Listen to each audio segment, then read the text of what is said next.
Could I have your attention, please? Could I have your attention, please? Could I have some more volume on this, please? Ladies and gentlemen, good morning and welcome to our March Wednesday Wake Up Club breakfast. My name is Morton Blackwell, president of the Leadership Institute, and I am happy to welcome you to this event. Our speaker is going to be here in about 5 minutes, so we're going to begin the preliminaries because we are currently running a little bit late. We live in interesting times. The morning newspapers are headlining the Supreme Court decision which banned executions of people who committed crimes when they were under 18 years of age. It was a 5-4 decision. Justice Kennedy's opinion included 5 pages of citing law in other countries. Later on he said, well, that doesn't necessarily make it provable, but it just ratifies and supports what we have decided here. Justice Kennedy wrote, the age of 18 is the point where society draws the line for many purposes between childhood and adulthood. It is, we conclude, the age at which the line for death eligibility ought to rest. Now, does that sound to you like someone who is interpreting the law or someone who is making the law and writing the law? We really live in interesting times. You can purchase a copy of this morning's presentation or any number of past Wednesday Wake Up Club breakfast events right across from the elevator. Our Institute Center for Print and Broadcast Media will gladly supply you with those tapes at $5 apiece. Thus far, in 2005, the Leadership Institute has trained 894 students, and we placed 8 job seekers through our employment placement service. I call to your attention the development in our employment placement service, a website which is conservativejobs.com, conservativejobs, one word, .com. It is a remarkable innovation. Many people are contacting me, telling me how useful that is. We have, at this point, over 300 active job seekers on it, and we have not only all their biographical information, but their very detailed public policy questionnaires, which are to some degree onerous, but it allows employers to know the opinions on public policy questions of job seekers, and for groups that are active in the public policy process, it's quite important that they hire people who are compatible with their views. We also have an opportunity for those with job openings to post the job openings, and we have over 300 job openings currently from 170 employers. So it is possible to go onto this website. If you have a job that is open and want to fill it, you can go through and look at all these resumes yourself.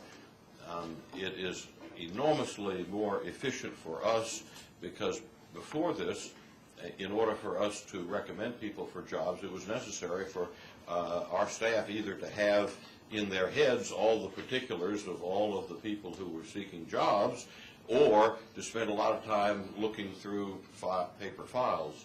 And now it can all be done, and job seekers can find job openings, and employers can find worthwhile employees. A good operation. You have before you on the table a current listing of our 2005 schools, and I would urge you to review the calendar and consider attending one of those programs yourself.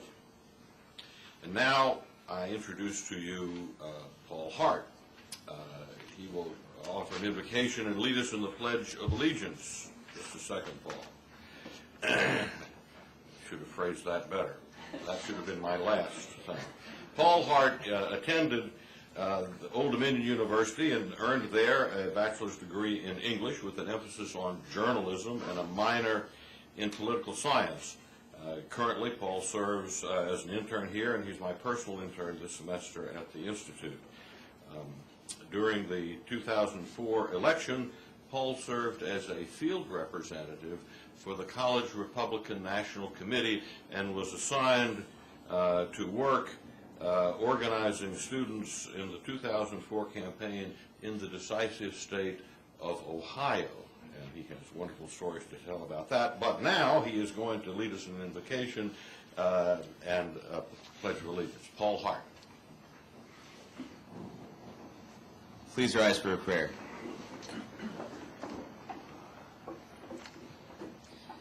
Dear Lord, we thank you for this time we can gather here today to discuss these issues which face our country, and we thank you very much for this country which allows us to enjoy the gifts you have given all human beings, and we ask that you may bless her each and every day, and that you may bless this food which we have been eating and are about to eat, and that you may continue to guide us each and every day in our lives. Thank you and amen. Please join me in the Pledge of Allegiance.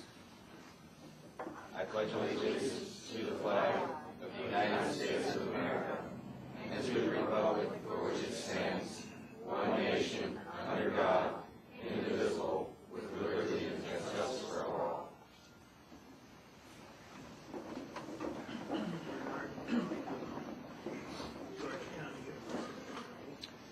And now I'm going to present somebody and not call his name so he won't stand up at the outset, who will give us a report on the Leadership Institute's activities at the recent highly successful Conservative Political Action Conference.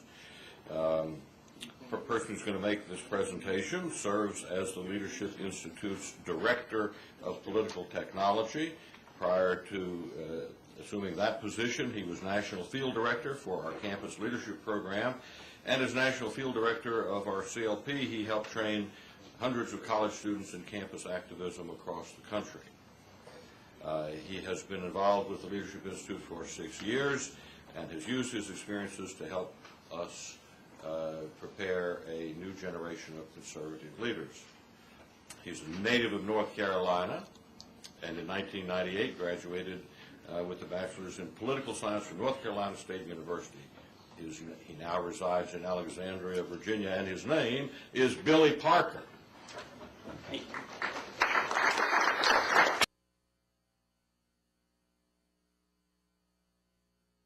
And Billy is going to come up and introduce our outstanding speaker. Come back, Billy, please. Thanks.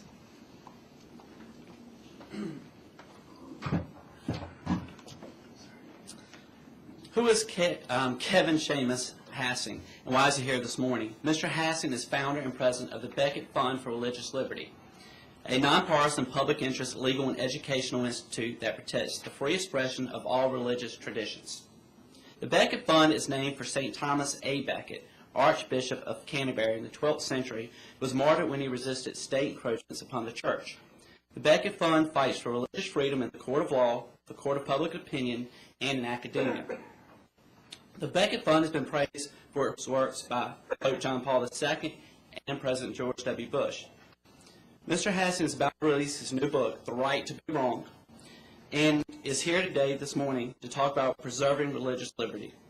And on that note, please welcome our guest speaker, Seamus Hanson.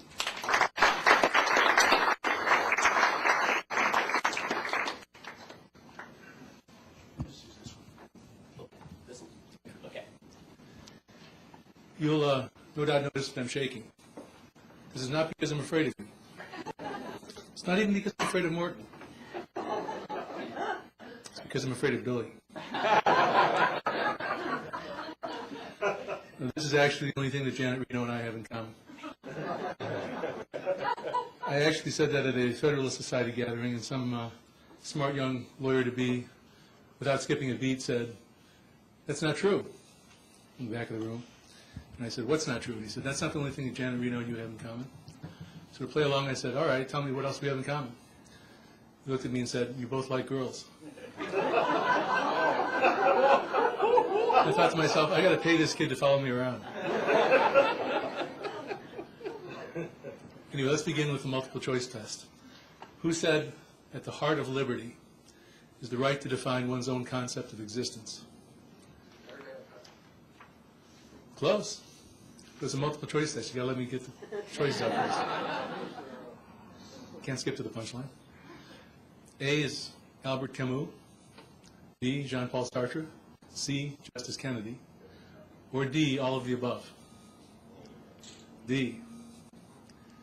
They all said it in one form or another. The quote itself comes right out of Casey versus Planned Parenthood. But it could just as easily come out of Camus' novels or Sartre's Being and Nothingness.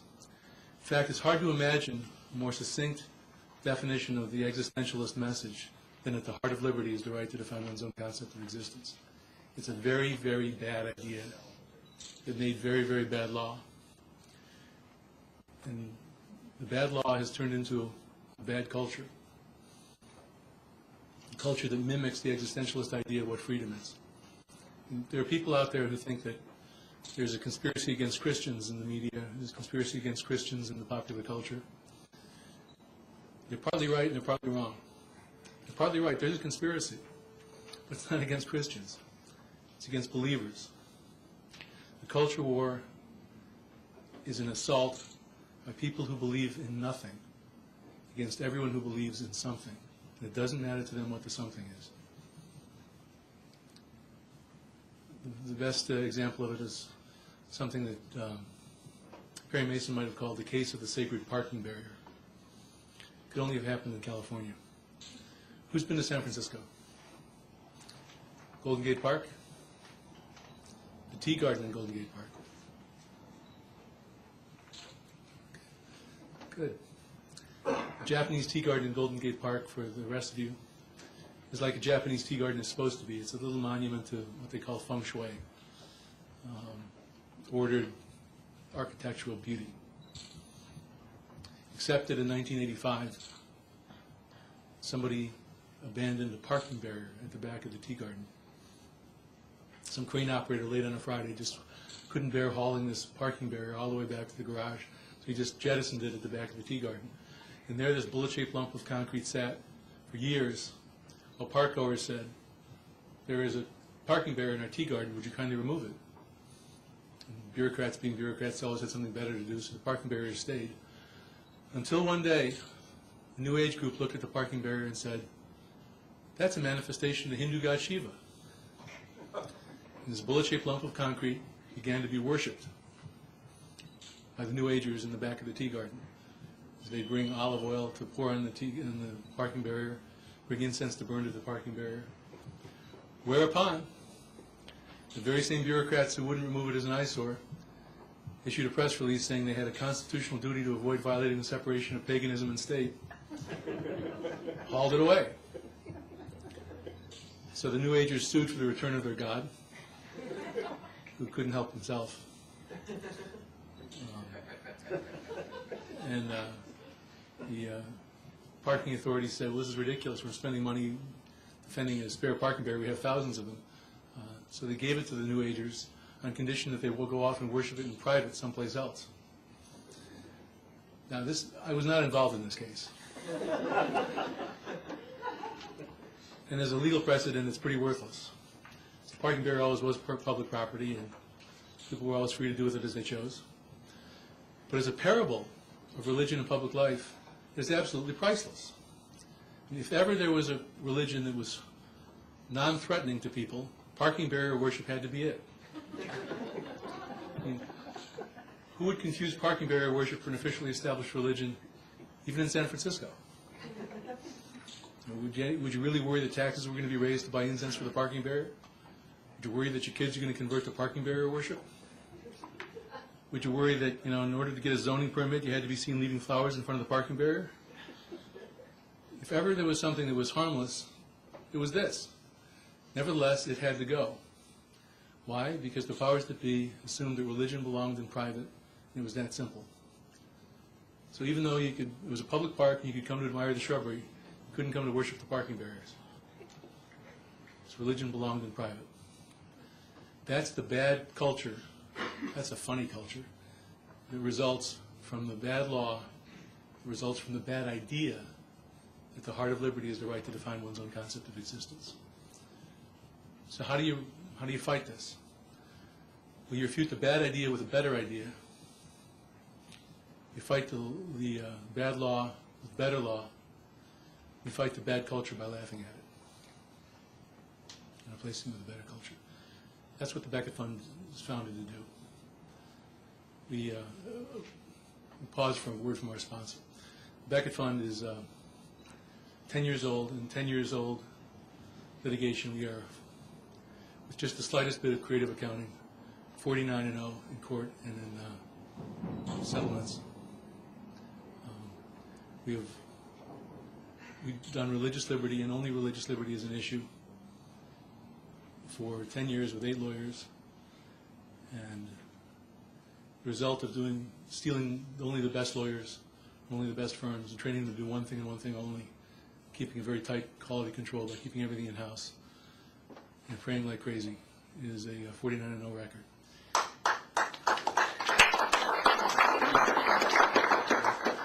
Now back to our show. We defend religious liberty for everybody. So far it's been Christians, Muslims, Buddhists, Jews, Sikhs, Hindus, Native Americans, Unitarians. Bet you didn't think Unitarians could ever get in trouble, did you? What do you get when you cross a Unitarian with a Klansman?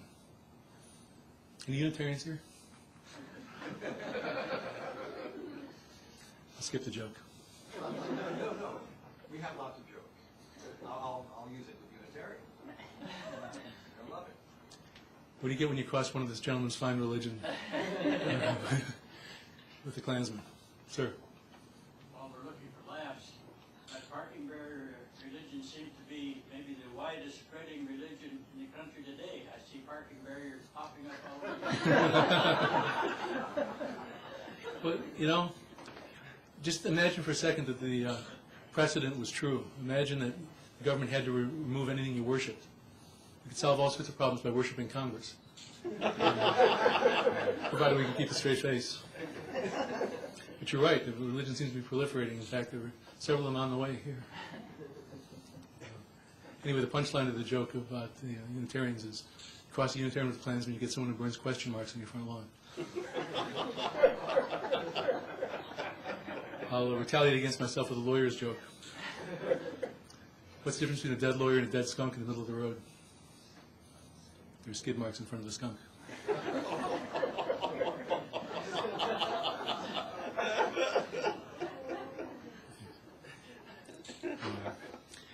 Anyway, we defended everybody from Anglicans to Zoroastrians.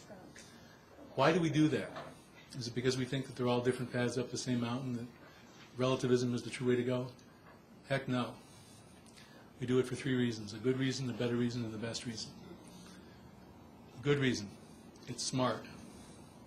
It's easier to win precedents with politically correct plaintiffs than it is with politically incorrect plaintiffs. And then you can use the precedent for whoever you want. So, for example, we won a case for 11 Buddhists who were meditating together in a private home in Westchester County, New York. And the government said they didn't have the correct zoning to meditate together. It's a Bible study case. But just try winning a Bible study case in Westchester County. You win 11 Buddhists meditating together, and then you use the precedent to enforce the Bible study. By the way, the government said that one of the problems with Buddhist silent meditation was that it was too noisy. Some briefs just write themselves. Before 9/11, we won a case for bearded Muslim Copts in Newark, and won them the right to keep their beards. People said, why did we do that? Well, the case that was following it was for Catholic public school teachers wearing their crucifixes. Just try and lead with the Catholic public school teachers. So, good reason is it's smart. The better reason is, if you believe the culture war, as I do, the culture war is an assault by people who believe in nothing against everybody who believes in something. And those of us who believe in something got to stick together. We're going to get picked off one at a time. Ain't everybody got religious liberty in America. Ain't nobody got religious liberty in America. The best reason. The culture war at its root is what Justice Kennedy identified. It's a fight over not who God is, over who we are. The two different understandings of the human person at war with one another. One that says people come with a built-in thirst for the truth, a built-in hunger for the good, and a conscience that drives them to search for God and embrace what they believe they found. And then from that vision of the human person is based a vision of freedom. Freedom is for looking for God, for embracing what you believe you found, and for expressing it. The other version of the human person says, human beings don't come with a built-in thirst for the transcendent. There is no transcendent. We're accidental organisms adrift in a cold and lonely universe. We require freedom not to go questing for this non-existent transcendent. We require freedom from your religion, which only makes us feel worse. Two different versions of human beings giving rise to two different visions of freedom, completely at war with one another. If you believe, as I do, that that is the culture war, and the way to fight it is by defending people's right to be wrong, now available on Amazon.com, and by defending their right to be wrong. You're not saying they might be right, you're saying they're wrong. You're saying they've got the right to be wrong, and in defending their right to be wrong, you're defending the correct vision of the human person against the secularist vision of man. So that's why we defend everybody. Now, how do you defend everybody? Remember I said there's a bad idea that needs to be refuted by a better idea, bad law by better law, and the funny culture by laughing at it. The bad idea, at the heart of liberty, etc. The better idea. Human beings come with a built-in thirst for the transcendent. How do we know this? Well, let me tell you a story and ask you a question. The story takes place in 1652. It wasn't me. If we were at my house, all my kids at the same time would have said, that wasn't me. 1652, the Quaker movement erupted in England. The Quakers were purer than the Puritans in their view. They rejected sacraments, they rejected clergy. They ultimately rejected the authority of the Scriptures. They had instead what they thought of as the inner light, the voice of God in their souls immediately. And the inner light, unlike a conscience which can make mistakes, the inner light couldn't. The inner light was the voice of God and had to be obeyed. Now, the inner light told some people to do some very strange things, it turned out. The inner light had been known to have Quakers to show up in Anglican services in the nude, to stand up in the middle of the sermons and say, hypocrisy. It's made them very popular among Anglican. Now, word came to the Plymouth, or to Massachusetts Bay Colony, well, Plymouth too, but Massachusetts Bay Colony in Boston in the mid-1650s, that the Quakers were coming. Massachusetts Bay was a Puritan colony that was trying to be as rigorous as possible, so it immediately passed a law banning Quakers from the colony. It said any Quaker that turned up would be flogged and kicked out, and if he came back again would be flogged harder and kicked out. They weren't banking on the inner light, which is more than conscience, but if you think of it as conscience, it's close enough for government work. So in 1656, Quakers turned up in the colony, got flogged and kicked out, and came back because their consciences told them that God wanted them to preach. So they got flogged again and kicked out, and they came back.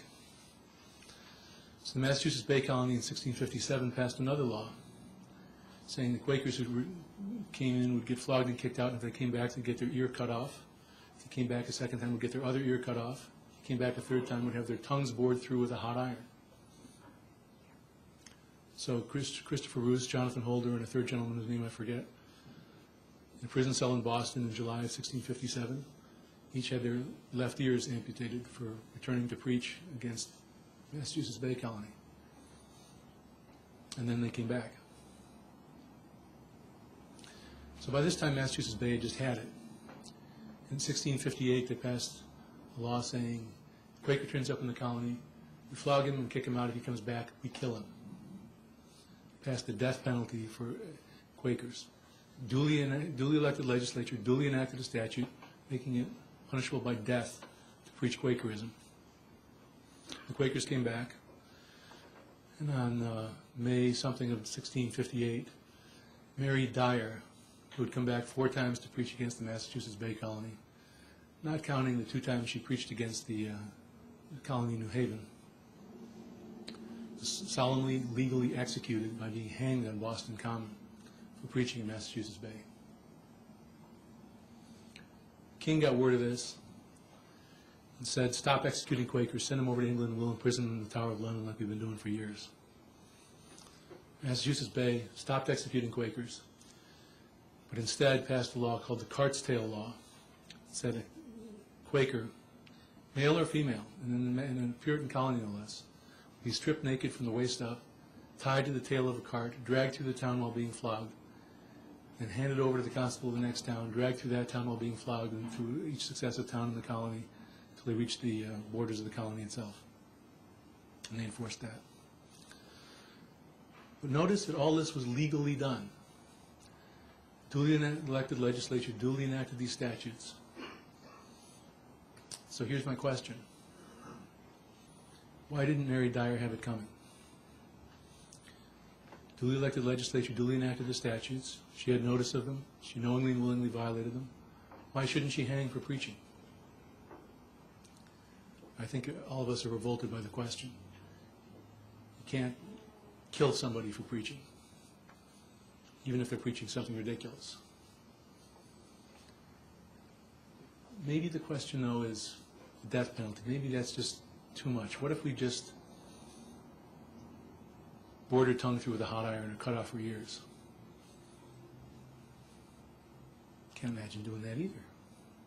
Not for preaching, even preaching heresy. Then what if we just tied her to a cart's tail, flogged her through one town after the other? That would be wrong too, wouldn't it? Now, why is the important question. It's not because it would be illegal. It was legally required. It's not because it would be unconstitutional. It wasn't the Constitution. Why? Let's ask the same question in space as in time. In 1985, 20 years ago, the Chinese government imprisoned a 6-year-old boy in Geduncheki Nima. Assuming he's still alive, they have him under wraps now after 20 years. And show every indication of wanting to hold him for the rest of his life. What could a 6-year-old boy possibly do to get a life imprisonment? That's right. He didn't commit any crime at all. He's being held because Tibetan Buddhists believe him to be the Panchen Lama, the reincarnation of their number 2 guy. Now, for 20 years, the American government has been protesting that this is an outrage against religious liberty. For 20 years, the Chinese government has been replying that it's simply a matter of their internal affairs. The question, why aren't they right? They don't have our law, they don't have our constitution, they don't have our culture.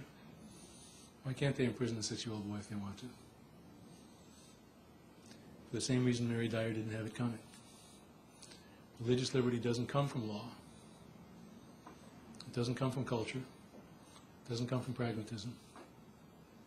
It comes from who we are, who we were created to be. Now, there's 2 people who've made these arguments, predominantly 2 people who made these arguments in the colonial world. One was Roger Williams and one was James Madison. They both got the answer right, but they had different, they're like geometry, kids taking geometry tests. Both got the answer right, but they had different proofs. Roger Williams' proof was that God had told him that it was his will that the most paganish, and that's his word, paganish consciences should be at liberty to express themselves, that forced worship stank in God's nostrils, that in order for people to have the right to be right, they had to have the right to be wrong. I think he was dead on correct. William Penn made a similar argument from his Quaker perspective of what the inner light was. He was dead on correct too. The problem with the arguments is they're not arguments, they're insights. And they're magnificent insights. Man is created in the image and likeness of God. The problem with them is the people who are most in need of convincing are least likely to be convinced by them. You turn up at the former Soviet Union and say, we need religion, or better example, former communist Poland, and say, we need religious liberty because man is created in the image and likeness of God. They would say, comrade, there is no God. And that would be the end of the discussion. But you turn up as Lech Wałęsa, Pope John Paul II did, and said, you know what? People deserve freedom because they have dignity as human persons. And the Polish government had to lie and say they agreed. They didn't mean it any more than Cuba means it when they say there's religious freedom in Cuba. But they have to lie and say it because in the modern world, you can't say that human beings don't have dignity. It's a premise that you can ram down the throats of the communists, and you can ram down the throats of the secularists, you can ram down the throats of the Hare Krishnas. Human beings have dignity. Where does that get you? Why do people have religious liberty? It's not because of law, it's not because of culture, it's not because of pragmatism, it's because of who we are. Well, then who are we that we have religious liberty? We're beings who are intelligent, free, with consciences. Our intellects, from childhood on, search for truth. It starts out as baseball statistics, and then it becomes annual reports or scientific data. But whatever the numbers are, they're no good to us if they're cooked.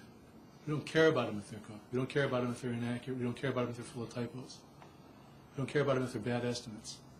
Even if they're good estimates, our next instinct is to say, how can we get better estimates?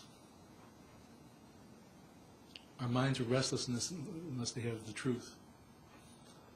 The truth about more difficult things too. Things like, do I love her? Does she love me? Hard questions. Questions with true answers, even if the answers are hard to know. And answers that are important to get. Our minds are restless for the truth. Our hearts are restless for good things. Silly things. The ultimate golf ball. Perfect lawn. Light beer that doesn't taste like one. More profound things. Art, friendship, love. People don't just want one painting, people want many paintings. Art lovers don't just want many paintings, they want better paintings. We don't want just one friend, we want lots of friends. We don't just want lots of friends, we want good friends. Our hearts are restless for the good. It's not a far step to say that our hearts are restless for an ultimate good and our minds are restless for an ultimate truth. For God, in other words. We all experience our consciences that say we must do good and we must avoid evil. The Lech Wałęsas of the world, conscience is what makes them be able to resist tyranny. And these are premises that you can ram down the throats of communists, secularists, Hare Krishnas, anybody. Once I was doing a call-in show on Al Jazeera, which was quite a trip. Sarah, will you wave at me when I'm supposed to shut up? Okay. My wife isn't here to wink at me and then begin to throw things. So, Sarah, can, okay. doing a call-in show on Al Jazeera. Now, I've used to be doing call-in shows from CNN where the first caller is Manny in Dubuque. But this first caller was Muhammad in Mecca. Literally. Muhammad from Mecca had a very interesting question. It wasn't addressed to me, it was addressed to the moderator. It was, why are you dialoguing with this infidel? Why don't you wage jihad on him? So from the safety of my satellite hookup in Washington, I thought to myself, well, isn't this just typical? So decided to cause trouble with the only little bit of Arabic that I know.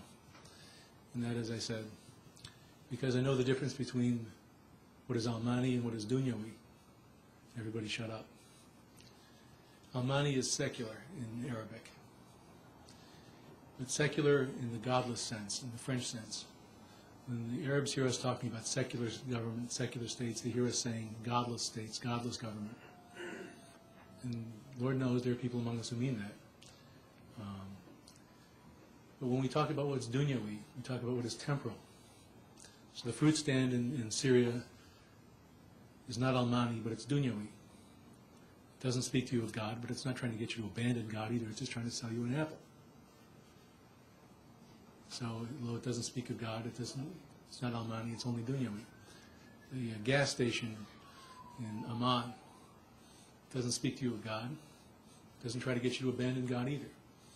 It's just trying to sell you gas. So it's not Almani, it's dunyawi. The government, on a good day, should be not Almani, but dunyawi.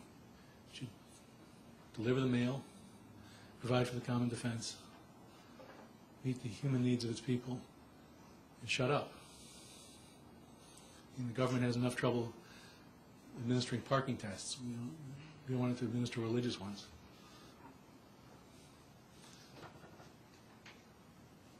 And then I said to him,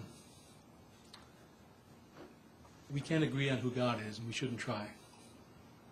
We can agree on who we are. We can agree that people come with a built-in thirst for God, a built-in desire to embrace who they believe God is and express it. He said that was right. So then I sprung the trap and said, so we agree on religious freedom for all, and he hung up. That is the point. This is a premise you can ram down the throat at anybody. Now, a bad idea gets refuted by a better idea, bad law by better law. Back to a word from our sponsor. We're 49-0 because we pick cases well.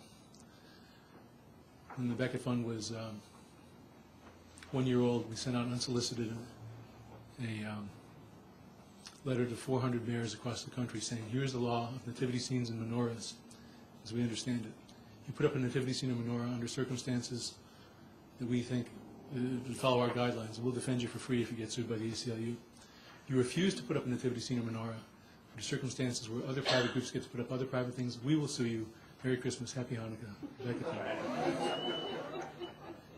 We got 23 requests for help. We were in court 4 times. Won one case summarily in the Supreme Court. One of the reporters once asked me, what's it like to win summarily in the Supreme Court? I just blurted out, it's like being up in the bottom of the ninth, the bases loaded and the score tied, getting hit by the pitch. A win is a win, but there's just no satisfying crunch.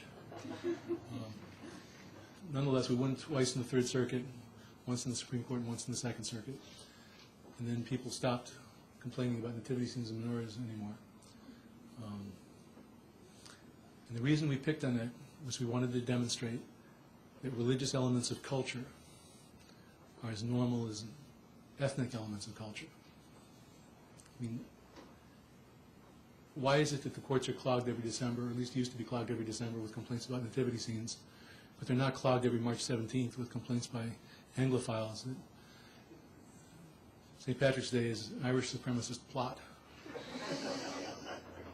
Why is it that February isn't taken up with claims by European Americans that African American History Month is a racist plot?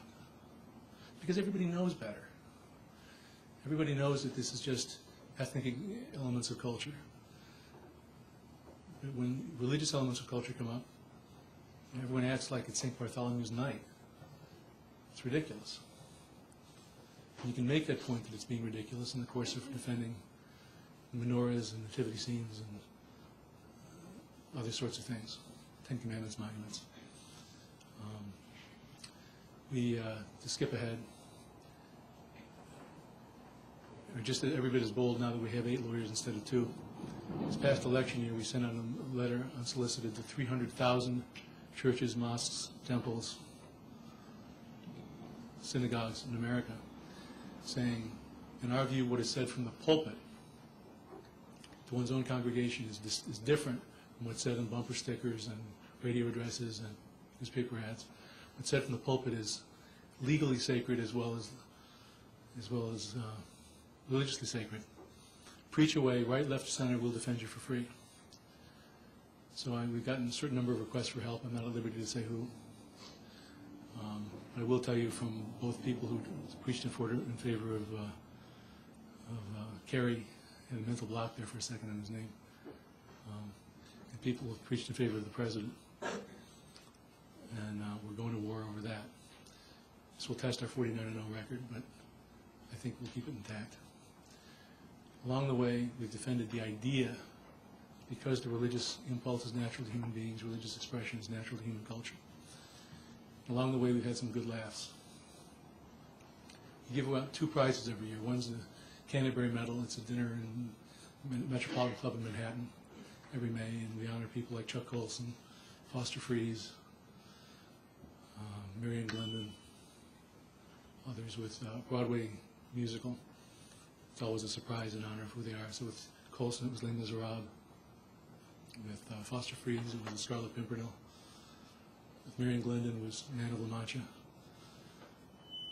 And then we give out a second prize every year in December, called the Will No One Rid Me of This Meddlesome Monk Award, or in other words, the Ebenezer Prize. The person who's done the stupidest thing for the Christmas or Hanukkah holidays. Last year's went, I believe, to the fire department in Cleveland, who panicked when the ACLU challenged their Christmas tree, and they said they'd put it up on December 7th. It was really a Pearl Harbor tree.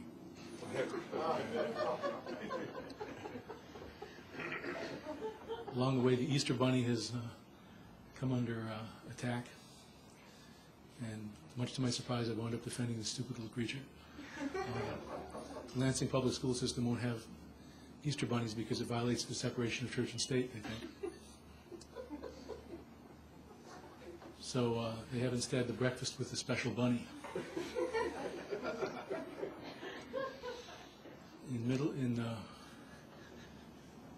forgotten the name of the town in New Jersey, but Middleborough, I think. February 14th is a suspect day under the Establishment Clause because it's named after St. Valentine. So if you're a 14-year-old boy with a crush on a 14-year-old girl, you can still make her blush with a note, but you just can't call it a Valentine. You have to call it a special person card. Because February 14th is Special Person Day. October 31st is a suspect day in Middleborough as well, because some people say it's inappropriately Catholic. It's All Hallows Eve, and other people say it's inappropriately pagan.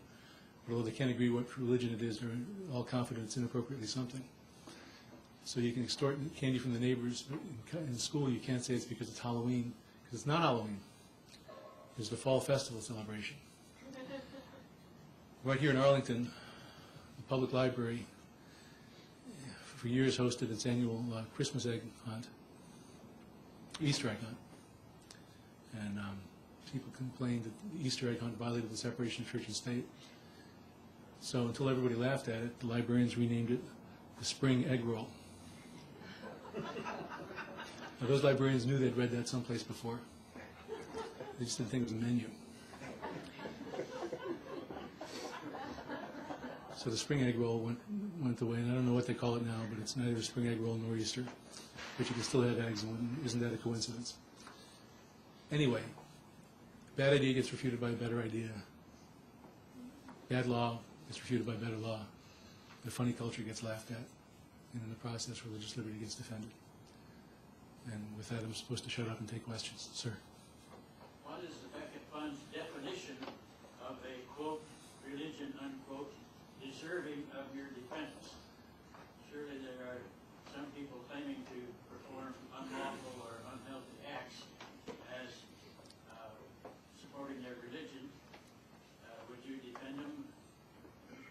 Is the camera still running?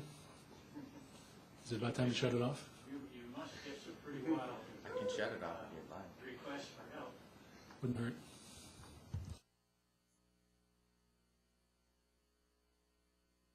How big is your staff? How many cases do you have at any one time, and how are you funded? There are 13 of us. 8 of us are lawyers. All of us are full-time lawyers for the Beckett Fund. Give you a couple examples of the credentials. Number 2 guy, Harvard undergrad, senior thesis on interfaith dialogue, Chicago Divinity School, master's thesis on religious liberty, UVA Law Review, Covington and Burling, the Beckett Fund. Number 3 person does our international work. And by the way, we just helped win the case in the Supreme Court of Sweden for the pastor who was arrested for preaching against homosexuality. We've got cases going in Azerbaijan for a Muslim mosque that believes in religious liberty for everybody. Got lawsuits going against France, and something going in China that we don't talk about publicly, but you'd be excited about it if I could tell you about it. The woman who runs that is Harvard undergrad, Harvard Law, the UN in Geneva, and the Beckett Fund. So the kind of people we steal. By and large, there's 4x cases in the office, so about 32 cases going at any one given time. We're funded, this year's budget is 2.5, which means on a good day I get outspent by the ACLU about 30 to 1. I figure I'm winning because they don't have 30 times my impact, they've only got about 20 times my impact. About 50% of it comes from foundations and corporations, and the rest comes from individuals.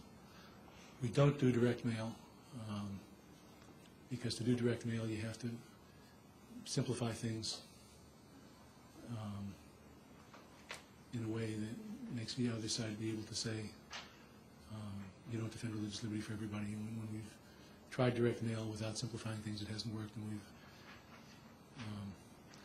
I'm open to being told I'm wrong and there's a way to make money on it. But anyway, 2.5, not in a direct mail environment, is closer to 3.1 in a direct mail environment.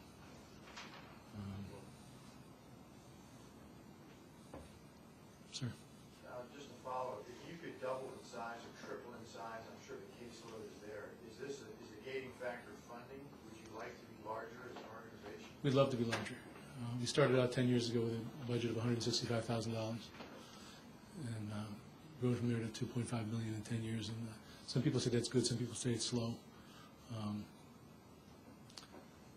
The reality is we turn down probably 7 to 10 cases for every one we take if we were as big as we'd want to be, instead of 15. So we could go to about $5 million and be spending the money in a way that's leveraging it well. Sir? Supreme Court today is considering the 10 commandments and so forth. Yeah. What do you think they should do about that? What they should do is not what they're likely to do. What they should do, in my view, is to say the 10 Commandments are a perfectly good cultural display for the religious elements of culture and the religious elements of our legal history, and say to everybody else, grow up. You don't challenge St. Patrick's Day parades, you don't challenge 10 Commandments either. Next case. They've taken 2 cases, one that concerns religious, 10 Commandments symbols inside schools, inside courthouses, and one that concerns 10 Commandments outside courthouses in the middle of lots of other monuments. My best guess is that 4 justices will say all of them are fine. 4 justices will say neither is fine. Justice O'Connor will say that one of them is fine and one's not fine. There used to be a dispute as to whether we have a living constitution. And the answer is clearly yes. Her name is Sandra Day O'Connor. Nobody has the slightest idea what the Constitution means until Sandra Day O'Connor says what she thinks it means in these particular facts. It's absolutely absurd. It defeats the whole purpose of having a Constitution. But I think that's likely to happen. The Chief Justice, Justice Scalia, Thomas, and Kennedy are likely to approve both of them.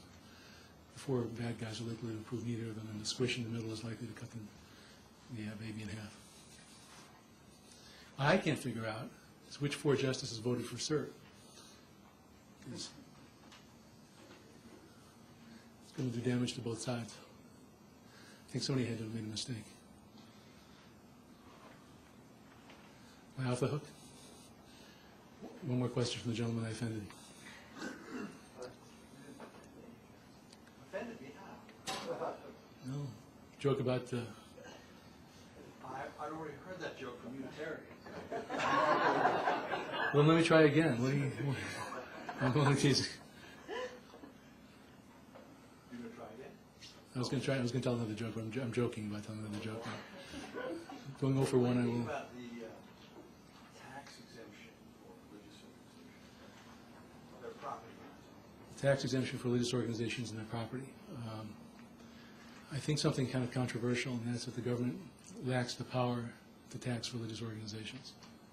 The Supreme Court doesn't agree with me, but I think religious organizations are not properly subject to the government's ability to tax in the first place. And that's all religious organizations. What do I think in terms of what I could actually sell to the court is that it is unconstitutional to grant tax exemptions for other sorts of charities and refuse them for churches. If the government repealed all sorts of property tax exemptions, then my argument that the government lacks the power to tax churches would be the only thing left standing, and that wouldn't sell to a majority of the Supreme Court. And what is your rationale for why the government lacks power to tax religious organizations? Right from the beginning, Madison's view of religious liberty in America was that some things are beyond the government's cognizance. That's the word he used. That some allegiances take precedence to allegiances to the state because they're prior to allegiances to the state. So the government, for the same reason that it can't say Hanson can't be a Christian or Muhammad Fadl can't be a Muslim, can't say that Hanson's church can't worship and can't gather to worship, that Fadl's mosque can't gather to worship. And not being able to say that you can't gather, you can't implicitly do it by taxing you either. And there's never been a tax on churches in America's history, and it's too late in the day to say there is one now. Okay, thank you so much.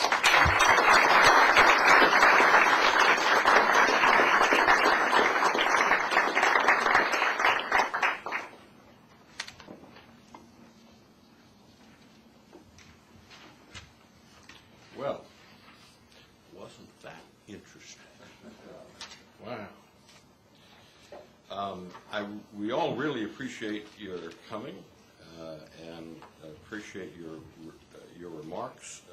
We customarily give our speakers a gift, and let me present you here one of the Leadership Institute's Adam Smith neckties. Oh, thank you.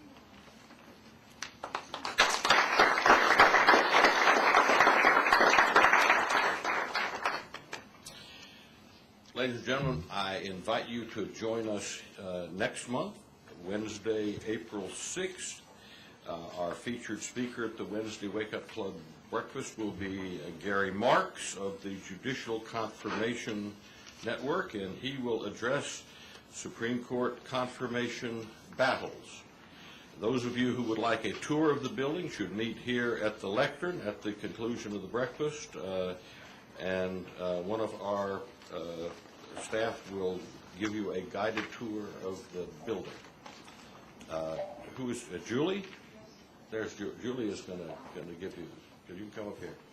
All right. I thank you all for coming, and we should come back often. Thank you. Good morning.